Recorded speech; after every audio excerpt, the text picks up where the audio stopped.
Hey, welcome to the talk, Seismic Radio here. My name is Michael Trombon and we are talking about survival readiness.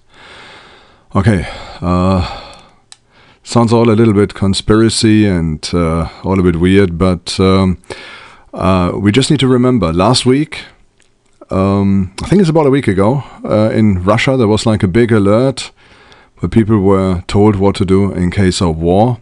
Only about a year ago in the Ukraine, there were big newspaper articles in Mariupol what to do when bombs and rockets hit nearby. So that's not that long ago either. That's only about a year, maybe about a year ago, when it all kicked off in the eastern part of Ukraine. So I still remember sort of looking at some of the articles and being quite surprised about some of the things you're supposed to do when a rocket hits near you. We've seen terrorist attacks in France and Germany.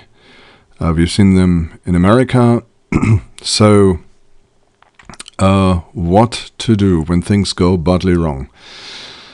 I recently heard a guy, and they were doing sort of some analysis on how much food people actually store. And the average family has got enough food for about 12 meals. So that will be about maybe 3 days, maybe a week. So we are about a week away from anarchy, when people need to buy food, and if they can't buy food, it gets very critical. It gets very, very difficult. Okay, also Germany. German government has advised its citizens to store up and to be prepared for a difficult situation, to have at least enough food stocked up for, I think they said 3 days or so, which is probably not that much, but they made a point, not to rely on things we have become used to rely upon in our everyday lives. Okay, so survival readiness, a little talk here, and we're going to zoom in later in sort of various aspects of what you can do to prove yourself for survival. 9 meals away from anarchy, that's the title of this talk. So stay tuned here at Seismic Radio, and we'll look at what you can do. Okay, first of all, the big question is there a need for survival preparation? Good question. Do we really need to do it? I mean, is it a lot of crazy talk and people who go a little bit extreme and don't live quite in reality? And that's a big question. And I think a lot of people might think and they might frown upon this to some extent. But we don't really have to think about the extremes. I know here in Britain we have had over the last let me say about 10 years, we had various episodes where there was flooding in certain areas, localized flooding, where there was drought. Yeah, we had scenarios where there were power cuts due to flooding and bad weather or storms, hurricanes, and sometimes communities were cut off for days. Yeah. In one instance, there was one community in Cumbria, and due to flooding, there was only one road, and the bridge broke down, and that community was again cut off for days. So there was no food, no supplies going into that area. I mean, it was all sorted, but fortunately it was possible because it was just like one community, one village, not hundreds, and not half the country. Okay, just think about it for a moment. What would happen if you lose your electricity? And it needs to take a lot to lose your electricity. What needs to happen is that a power line blows up or a substation blows up, and that can just happen due to old infrastructure. We're going to talk about this later in a bit more detail, but a few years ago, actually it's quite a few years ago, it's probably about 20 years ago, I was just sort of coming home, I was in the car, and I've seen a substation blow up. So I just saw a big spark in the distance on the other side of the valley. And then a moment later, all the lights went out, including my electricity as well. And it took about a day for the electricity to be reconnected. So just think about it. You lose your electricity, what do you lose? And it's pretty much everything. You lose your internet, possibly your telephone as well, your landline, because a lot of landline phones are connected to the internet. What else do you lose? You lose possibly heating, because you need a pump to, even though your boiler might not need electricity. If it's a very old one, if it's a modern one, it inevitably will need electricity to turn the valves on and off. But you still have a pump to pump all the water through your system. If you've got a gas fire, then you're okay, you're independent, so you can get some heat, but it's a problem. You don't have any light. You can't have any light. Your TV is not going to work. Your phone cannot be charged up. Your computer is not going to work. If you've got a laptop, you've maybe got about half an hour or an hour to work with on the battery. So pretty much everything, your whole life comes to a standstill if your electricity doesn't work anymore. Loss of water supply. Again, this can happen. We had a drought some time ago, and they were worrying that they would not be able to supply water to households. So they had like hosepipe bunds and all sorts of stuff to try and conserve water as much as possible. And that's a country where there's quite a bit of rain normally. But I've seen it myself. I went past a reservoir and I'd never seen it as empty as in that summer.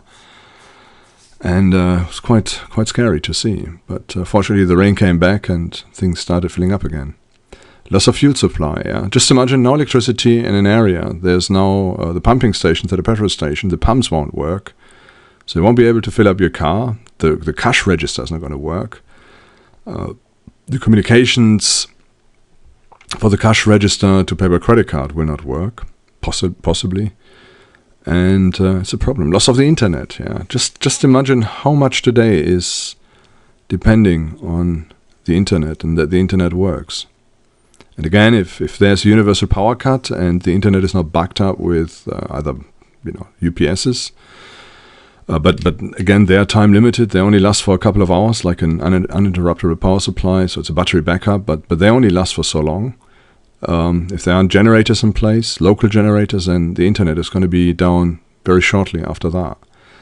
And then we carry on. We've got the loss of the supply chain. So even though there's enough fuel there, maybe because it's been stocked up or whatever, if the data doesn't come through from the shop to the distribution center, they don't know what the shop needs. And so the supply chain is going to suffer as well. So loss of electricity has got an impact on pretty much every area in life. So your communication is going to go down, your heating, lighting is going to go down, your phone charging circuit is going to come down, possibly no internet because you need electricity for the modem.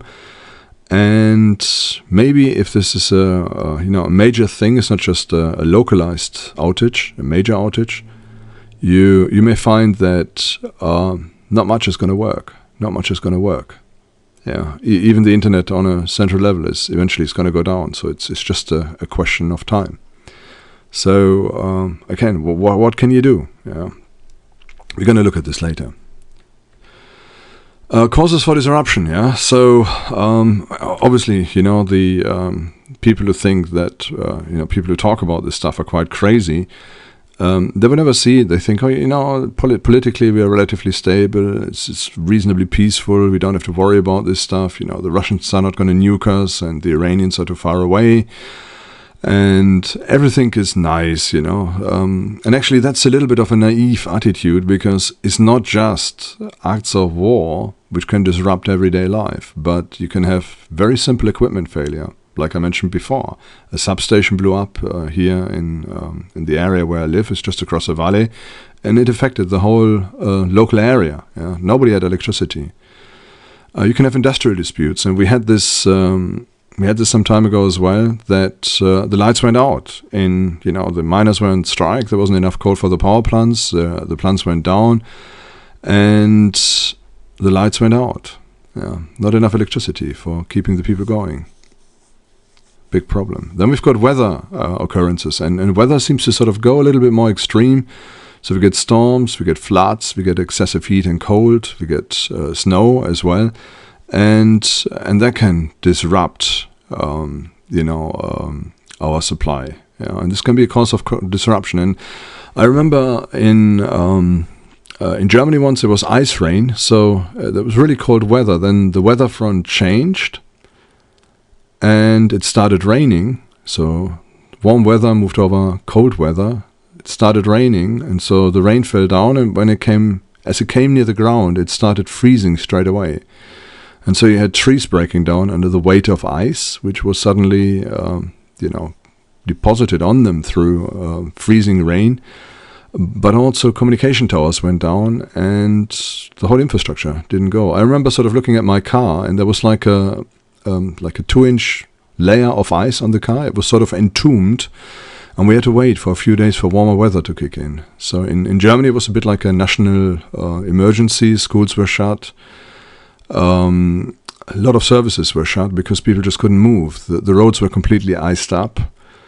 People couldn't get in their cars because they were completely iced up, with a thick layer of ice on them, and it was a real problem. What people don't think about is so-called space weather. When you get solar flares, you get solar wind, and solar wind can induce all sorts of problems. Number one, satellite communication can go down, and not just satellite communication, but power lines can be induced with quite a bit of current and can be knocked out. So again, extreme scenarios. In the olden days, sort of a solar storm wasn't really an issue because everything was fairly low tech. Power lines were very short. The equipment we were running, like in the 40s or maybe 50s, was fairly resilient, and we weren't quite as reliable on electronics and technology as what we are today. So if we've got a freak space weather, it could knock out our electrics. And then obviously we've got the good old terrorist activity and wars, which always used to be the main problem. So again, terrorist activity can knock out crucial infrastructure as well as war as well. Remember what the Americans did when the Iraq war came on. The first thing which was eliminated were communication centers and radar stations. Very first thing. So stealth fighters went into Iraq, and they were just taking out crucial infrastructure parts. So if a war occurs, the internet can be finished within 5 minutes. The infrastructure places can be finished as well. And what we find as well is that a lot of infrastructure has been more and more localized. So it's not that hard to remove infrastructure if there are only a couple of destinations for attacks. So we need to be prepared if a war takes place. That the first thing, which is not going to be our cities laid in ashes or anything like that, but it's just that we suddenly don't have electricity, water, or gas anymore. And that will be a major problem. We cannot move our goods, we cannot move our cars, we cannot go where we need to go, and that can pretty much be the end because there's no real alternative infrastructure in place. And then we've got other stuff as well, like earthquakes and other natural phenomena, which are very hard to predict, and they can create a lot of problems and take out infrastructure. Volcano eruptions and so on, so on, so on. Okay, when you look at the pictures here, if you're listening via the radio, obviously you can't see the pictures, but the first one is just a substation which is blowing up. And I've seen loads of films where, something happened, something went wrong, and people were filming it with their smartphones and uploading it to YouTube. And it does happen. I mean, it's not quite frequently, but they can just, go up in flames for no reason whatsoever. The cooling agent is oil. There's a lot of energy present in those transformers, and if isolation goes down or something, it doesn't take much for it to set up in flames.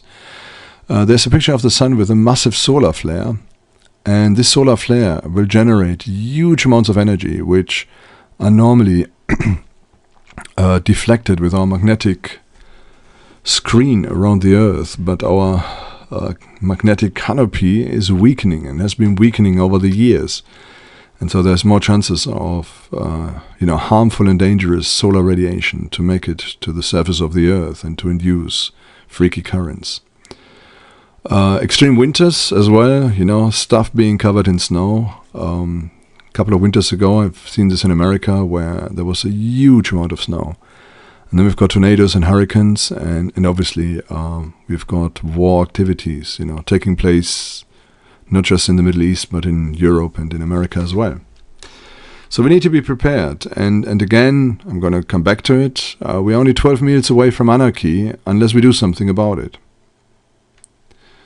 So what services are affected? And you have to bear this in mind. If your electricity doesn't work anymore, your petrol pumps don't work, there's no more distribution taking place, you will find that suddenly you are very much limited to the community where you live. So you've got no police. What are you going to do? Somebody tries to rob you and threatens you and tries to steal your food, which you have carefully stashed away. You call the police. Probably the telephone doesn't even work anymore, so you maybe try your mobile phone, your cellular phone, the one which you can get going with a crank generator or something, and even that one doesn't work because the network is dead. What are you going to do? What are you going to do? There's nothing you can do. There's nothing you can do. All you can do is just rely on yourself, or you have strong links with the community around you to defend your resources from raiders and robbers. Same with ambulance and hospital. Yeah. So if somebody gets ill, somebody gets sick, and you need to go to ambulance or to hospital, if you don't have any fuel because the systems have broken down, and the hospital hasn't got any fuel, and you can't even contact the hospital, you are just left to your own devices, so those services don't work. Utilities. Again, if once everything has gone down, utilities, gas, electricity, and water, they will not work, people will not come out, people will not repair things, so you have to expect that your utilities will not work. Public transport, you can forget about it. Food distribution will stop as well. You will find that within days, the shelves in the big shops are going to be completely empty, possibly within a day when trouble starts, because people will start panic buying with whatever they have. Communications are down. You can't contact anybody, so you have to find alternative ways of communication. And again, we're going to look at that in a minute as well. And obviously, we've got gas, water, and electricity. No water. Not to wash is maybe not the end of the world. You can survive without a wash for a long time. Some people believe they can't, but trust me, you can.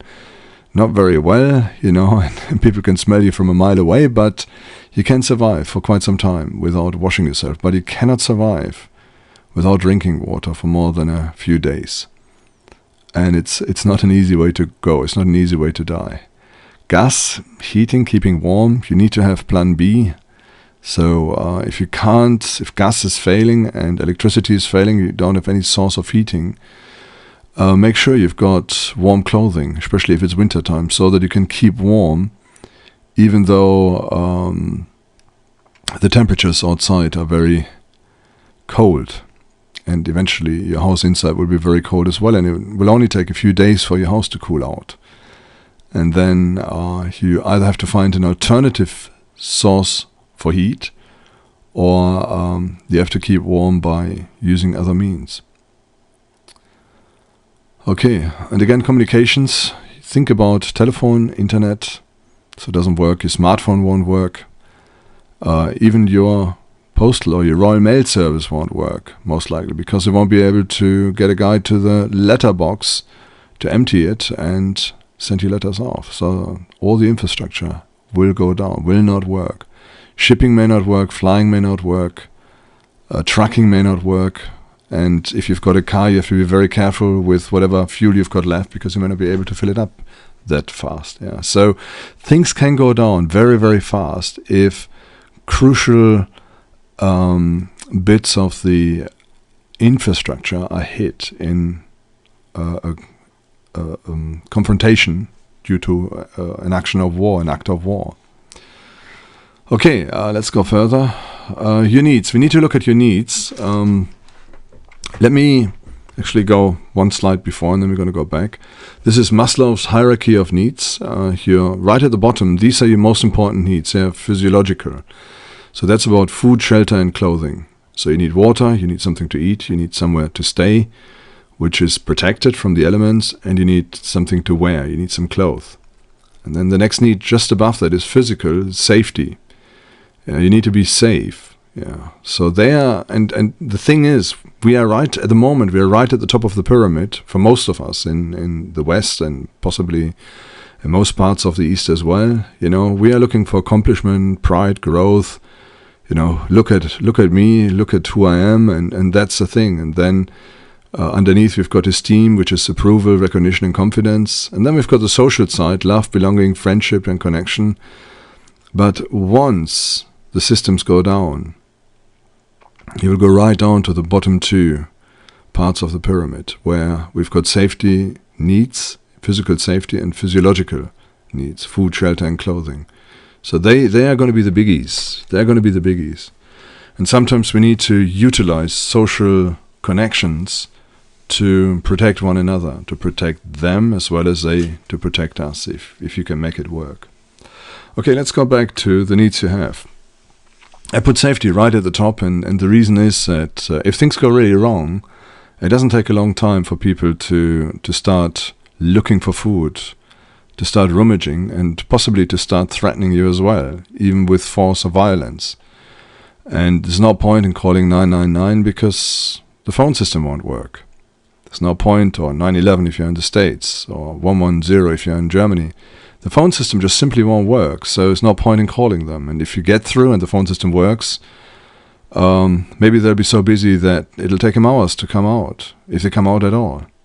So you need to look after yourself, and if you can't look after yourself, you need to find somebody who will help you to look after yourself. So we are back to small tribes, small communities, small groups of people who defend their interests, which basically are shelter, food, safety, and water. And again, you need to look at the things you can possibly do to increase your safety, your personal safety, which can consist of having a safe room, maybe a room where you've got a steel door where you can lock yourself in with the most important things you have. Just wait for people to go away if they come in and try to rob from you. And I've seen this in Uganda. There's a civil war was there, and the danger was there that gunmen would raid into the hotel and they would start shooting, start killing, indiscriminately. So that was a real danger. So what they did is they made the bathroom a safe room. So they had a steel door with a key on the inside. You could lock yourself in, and you could just wait it out. You could wait till daylight. And it was pretty much impossible for them to get in there. And the steel door would pretty much protect you from, them shooting you or trying to get there. So you were totally enclosed from below, above, from right and left, and behind and in front. And in front you had the door in front of you, a steel door, and fortified steel door. Okay, so maybe you need to think about something similar if you can, that you've got a safe room where you can hide away and have enough food and water to keep going. You need to look at self-defense as well. So we're going to talk about weapons and things like that later. And you need to have a network you can call on, or a network you can be part of, and most likely a neighborhood network where everyone is going to look after the interests of everyone else. The next one is water, storage reservoir, a filter, and maybe a capturing device. Again, we're going to look in more detail. If you're lucky enough and you've got a storage tank, for your immersion heater or something, there'll be about 50 liters of water in there, maybe more. And that's maybe like an iron reserve you can always call upon. Yeah. So again, that should keep you going for quite some time if you've got 50 to 100 liters of water in a big tank. But again, you have to be careful. Don't use it for, lengthy showers or whatever. Because drinking water is more important than water for keeping yourself clean. If you don't have anything to drink, you're in deep trouble. We're going to look at water filters as well and capturing water. So you can hope for rain. You can look at rainwater. Maybe you can, if you're looking to prepare yourself very well, get a drum and capture rainwater and then filter it afterwards so that you can always have a fresh water supply. Some caution: if there's been a nuclear action, rainwater becomes contaminated, and there's a good chance it can kill you. So you have to be very, very careful and make sure that you only use rainwater in the absence of any nuclear activity. Okay, you need food. You need a food stash. And important is you have to have different food stashes, not just one big stash, because people will go mad after they haven't eaten for a few days. It's really going to screw them up. The way it works is for 3 days you're going to be really, really hungry, and you could eat a horse. And I'm told that after 3 days, your body switches over from, getting food through your stomach by eating up its own reserves. So the body eats up itself. So it eats up the fat reserves. So if you're well nourished and, with good reserves all over your body, you will last a long time. If not, if you are very thin and lean, you won't last that long. But once hunger kicks in, people go crazy. They go absolutely crazy, and they will do anything to lay their hands on food. So there are a couple of scenarios here. One of them is you're overpowered and you have to share some food or pretend that they can take all your food. So it may be advisable to have food stash, which are scattered throughout the house, especially when it happens, so that if it ever occurs, that they only take off with part of what you have, not with everything, and leave you to die. You need a means of food production, if at all possible. And again, if the period of time takes longer than just a couple of weeks or a couple of months, it might be worthwhile to look at methods to produce food. Maybe to have, if you've got a garden, that might be an idea, especially if the problem happens during the summertime. You could then use it to grow your own stuff. There are other ways as well. My father used to grow mushrooms, and you don't need lots of light for it. You can just do this inside the home. They just love to have moisture, and they take the nutrients from the ground, and again, they're very nutritious.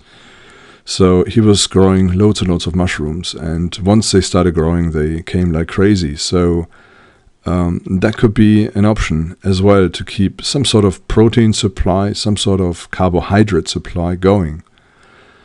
You need to have a reserve as well. I mean, one thing I used to do was whenever I went shopping, I got a few cheap cans of food, like vegetables, canned vegetables or fish or something like that. A little bit of pasta and some other stuff which lasts a long time, and just stash them away. And over time I got quite a nice stash together. But again, I mean, even on cans you get a sell-by date. They tend to last longer. I mean, it's not guaranteed. So whenever you get it, just give it a quick sniff to make sure that it's not gone, the food.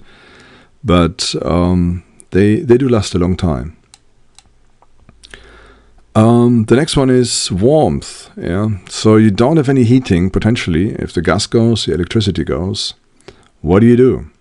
I mean, some of us, we've still got chimneys, and we can just burn everything that we can lay our hands on: coal, paper, wood, whatever we can find, and we can keep warm that way.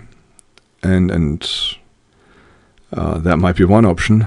The other one is make sure you've got good clothing, you've got good sleeping bags, and possibly alternative heating. So if you build a new heating in, and it's, for example, it's gas heating and electricity goes down, your central heating is not going to work. But if you've got a gas fire, which doesn't require electricity but just gas, then you would still have a source of heat to keep you warm, providing the gas is still flowing.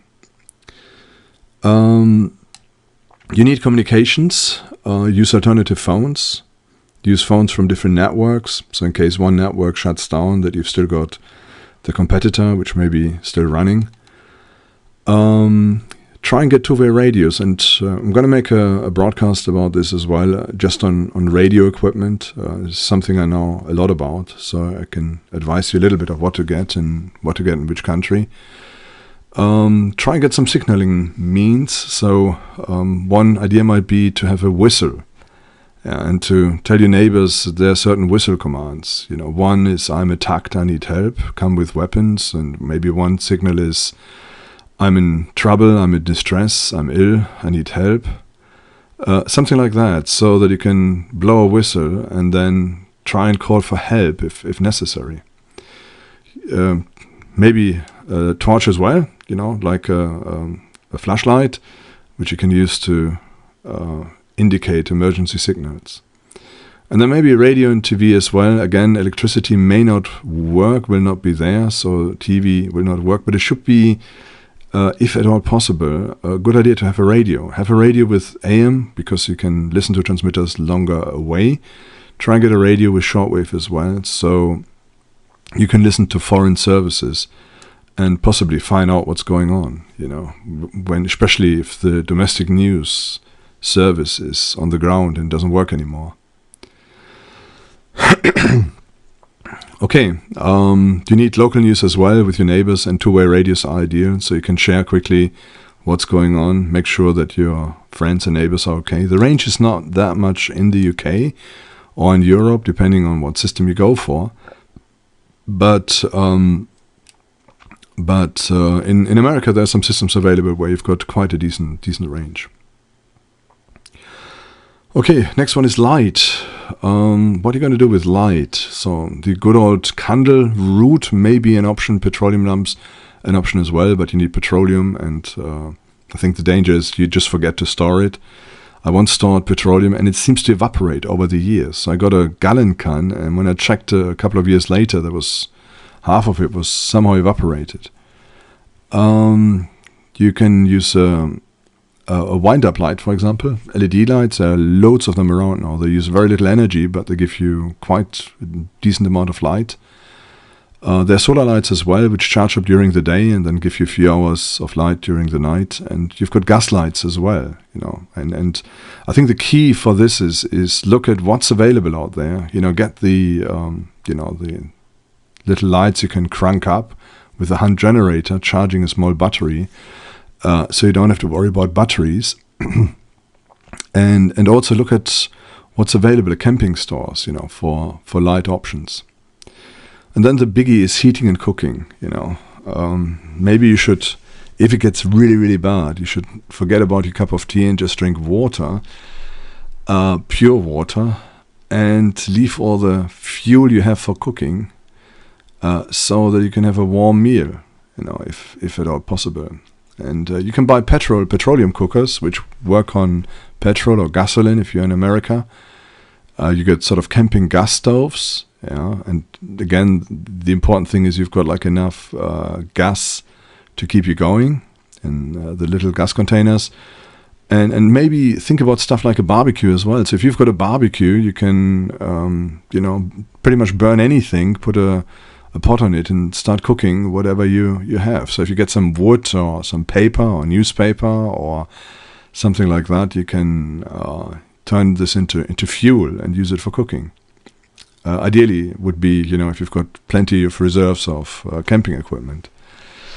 And then I think one thing people often forget is all the sanitary stuff. So if the water doesn't come, like because it's been shut off due to electrical problems, you can't flush your toilet. Nobody ever thinks about that. So first day may not be that much of a problem. The second day, a bit more. Fourth and fifth day, maybe you take a bucket and flush it down. But you have to bear in mind, you may have only 50 liters water in total in your expansion tank or in your hot water tank, and you really should use the water for drinking. So there might be an idea to use chemical camping toilets and to keep one stashed away somewhere. They're not that expensive these days, but they could actually make a difference as far as hygiene is concerned, and as far as keeping your place hygienic and not smelly. Also, once it's full, you can go somewhere in a field and empty it there rather than using your toilet at home, especially if you don't have water to do that. Also, make sure you've got enough toilet paper or newspapers or whatever. Again, many people don't think about this in their emergency supplies. Medical as well. You need to have a stash of essential medication. And think about painkillers, think about first aid kits, Think about, things for your digestion to stop you from having diarrhea if it gets really, really bad and you eat something wrong. Think about vitamin pills as well, mineral pills to keep you going. And, if you've got high blood pressure, make sure you've got a stash of them available to keep you going for a couple of months. If you're diabetic, just make sure you've got enough insulin to keep you going for a few months. Yeah. So I think that's all quite important stuff to think about, because when it hits and the supplies are all gone, and you need some stuff very urgent or very sedimentary to your life, then you should always have an excess of that as well. And then obviously electricity. You can generate your own electricity. You can buy a generator. The cheapest ones are about £100, and sometimes you can get them for less than that. So that's about $150 or so. And think about solar panels as well. So they need a lot of space, and depending where you live, they are not that efficient. But lots happened over the last 10 years, and we can get solar panels now which can exploit even a tiny bit of sun and use it to charge up your battery. So get also a battery. You need to get a deep cycle battery, so they're different to car batteries. You need an inverter, solar panels possibly as well. And think about internet as well. We looked about communications before. So in case your internet provider goes down, if you've got an alternative provider, maybe through your phone or maybe some other means, it might be interesting to keep that going as well, sort of in the background. So if one goes down, at least you may have a chance that the other one still works.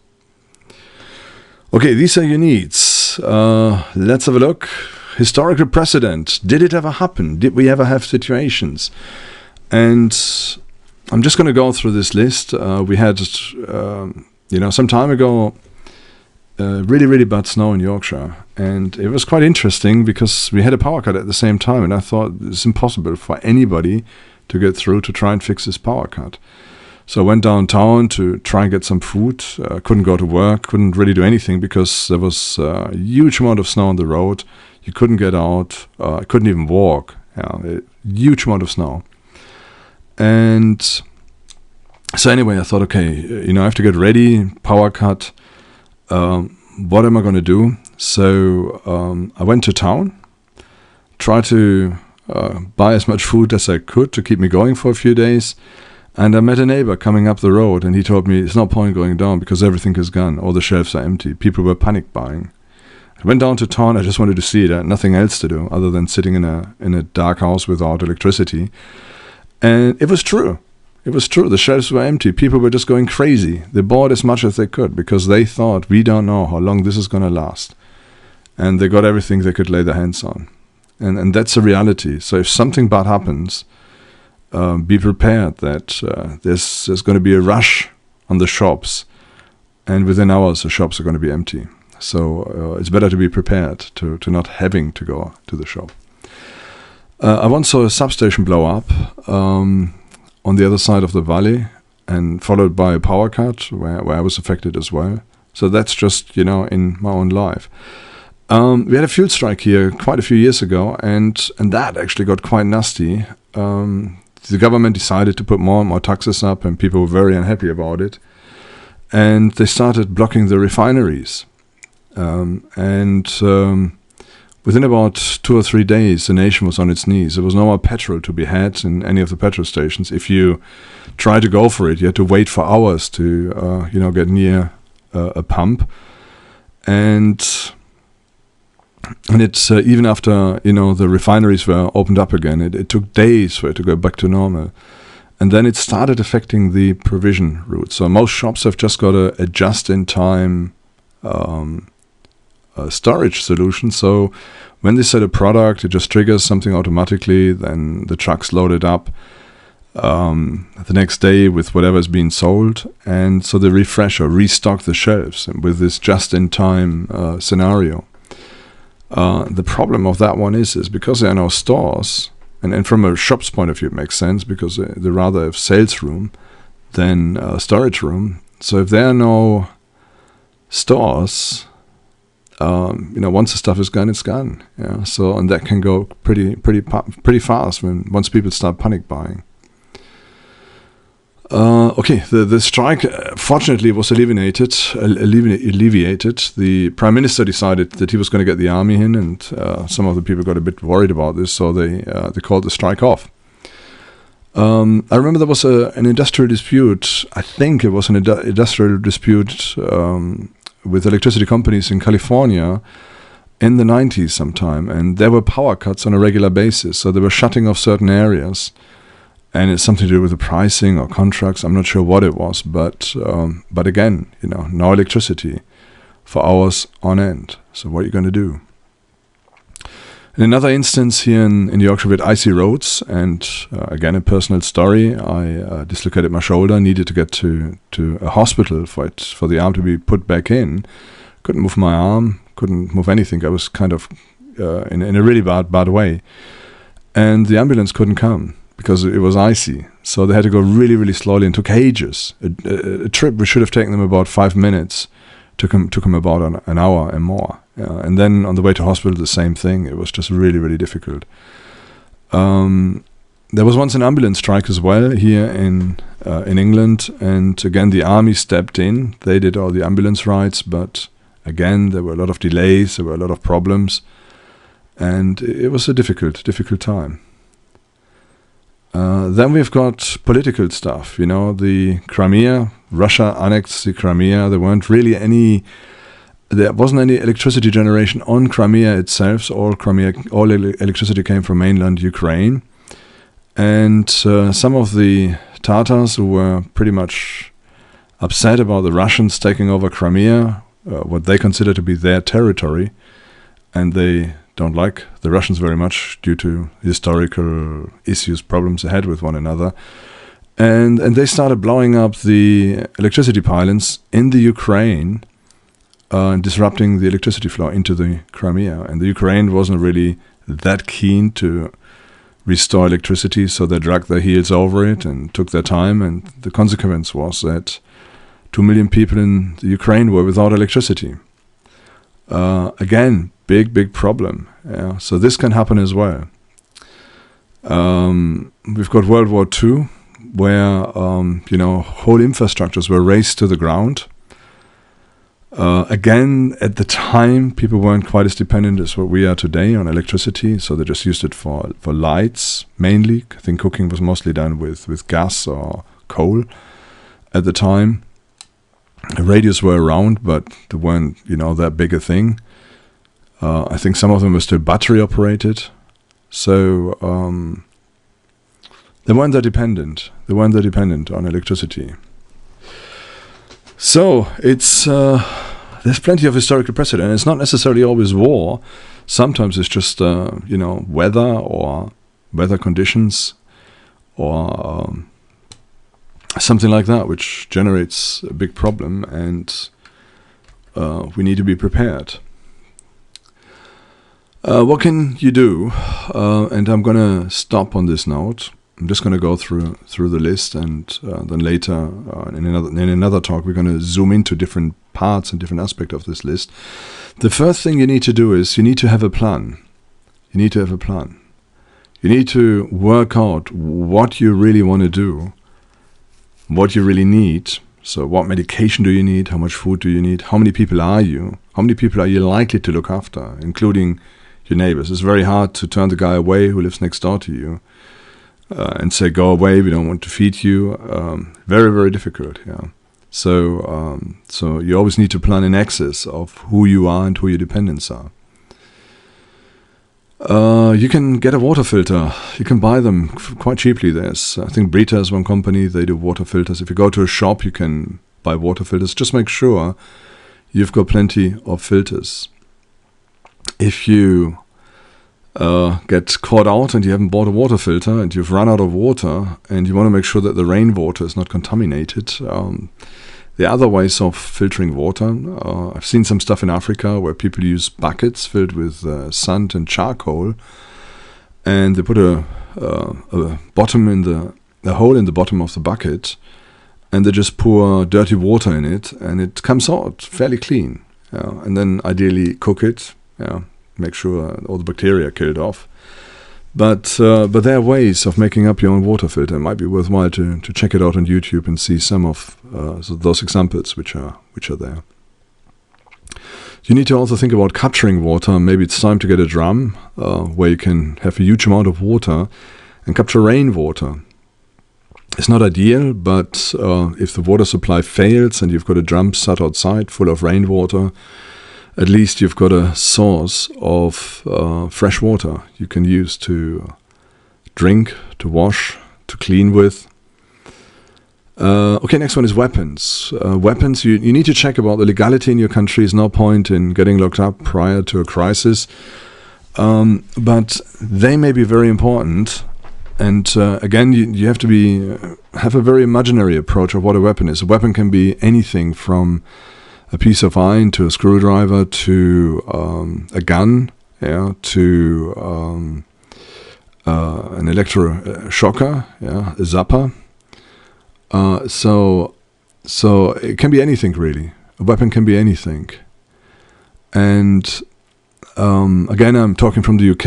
You can legally, without arms certificate, you can buy air rifles up to £12 per square inch, I think it is. For pistols, it's about half that, and you can own them legally. They are not lethal, but some of them, they can be quite scary. And in the end, you don't want to kill anybody. You just want to scare people off, to leave you alone, and for them to think it's too much of a risk. I will get injured, I will get hurt if I rob this person. That's basically what you want to try to achieve. But there are other weapons as well which are perfectly legal, like crossbows and bow and arrow. And again, the force they have is quite phenomenal and lethal as well. They can be effective, but again, always bear in mind, the last thing you want is, if you get robbed and somebody tries to go after you, is a dead body on your property, or somebody who is injured on your property, who needs help, and you can't get help.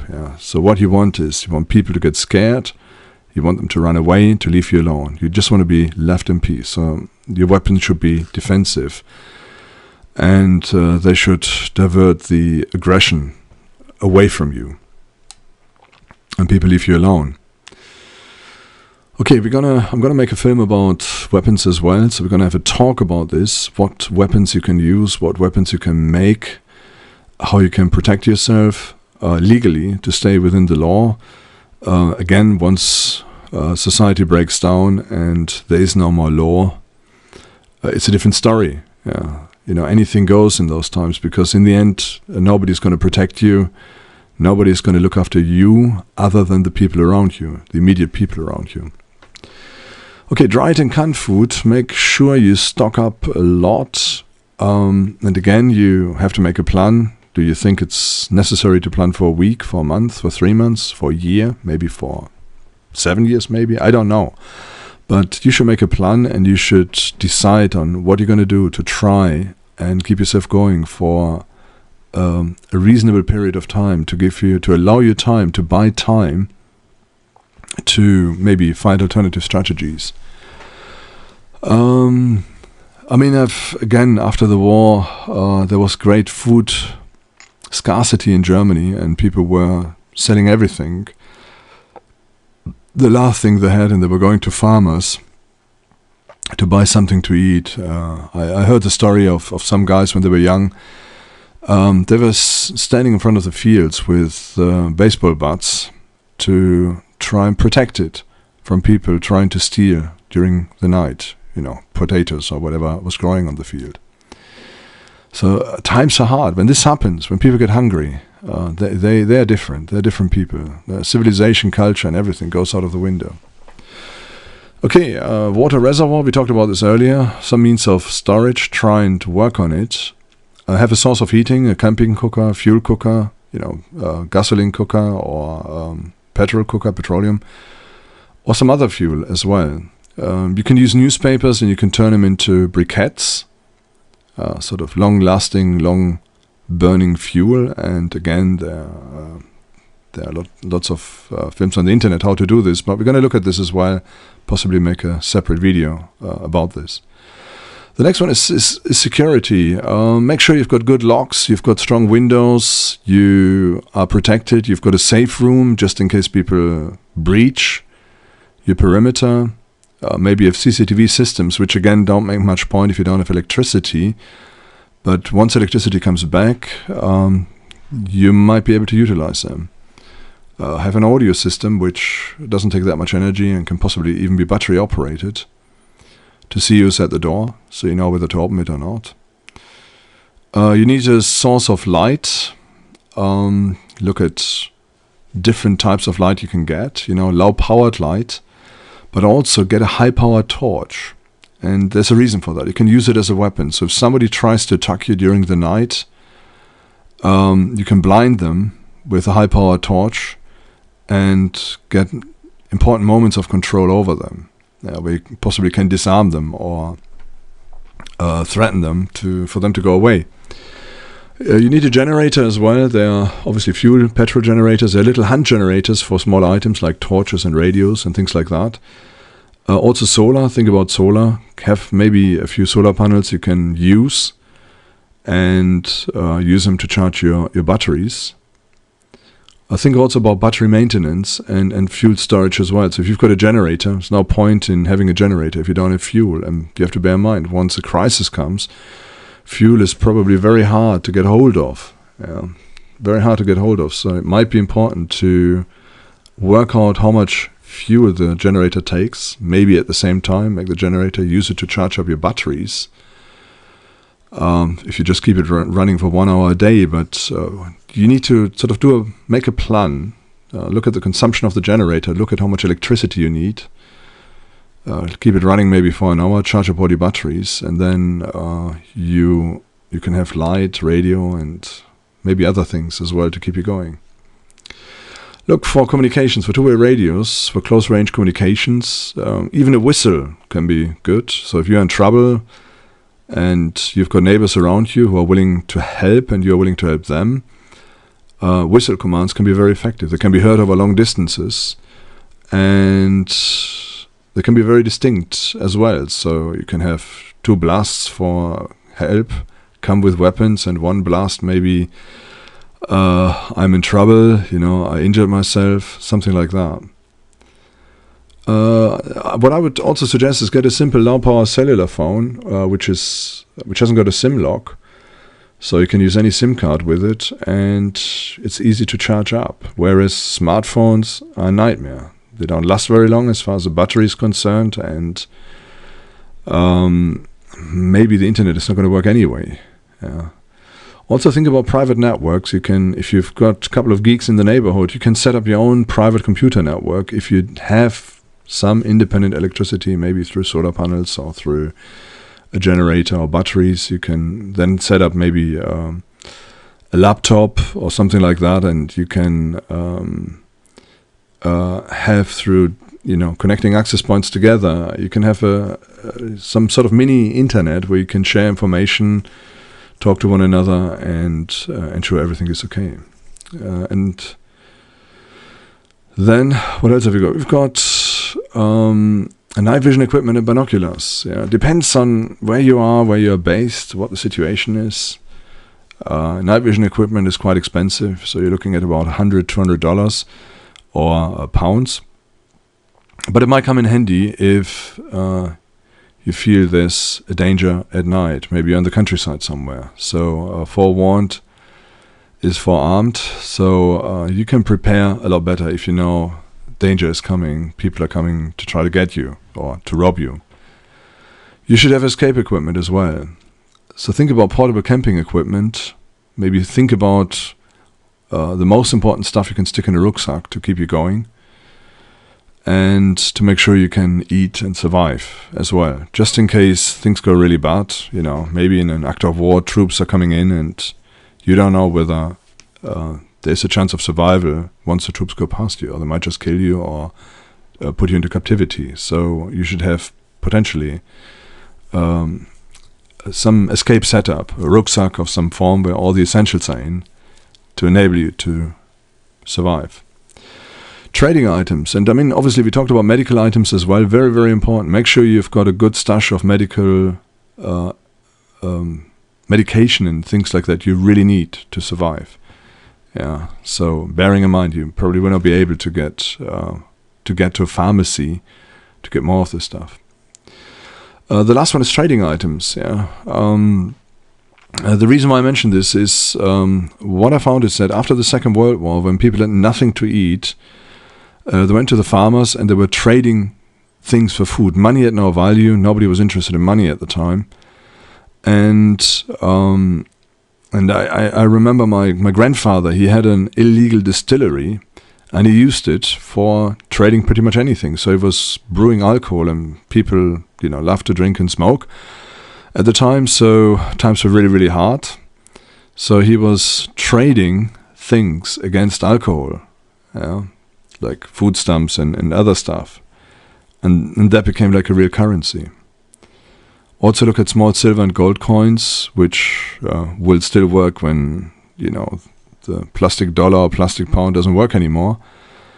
And maybe food as well. Food items you can use as currency to buy something, because ultimately when times go hard, food is in high demand and people will pay a lot for food. Maybe currency as well, foreign currency or other currency, depending, but don't rely on it. I would imagine if there's a really deep crisis, currency is worthless. Okay, I hope this has helped. So this is a small survival talk of what you should do and what you should think about.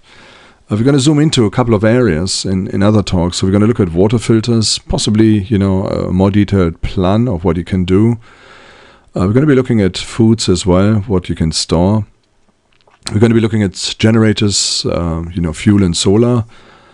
So we're going to look at what to look out for, how much power you need, how much a generator consumes, how much fuel a generator consumes. And we'll be looking at two-way communications as well, and defense, self-defense.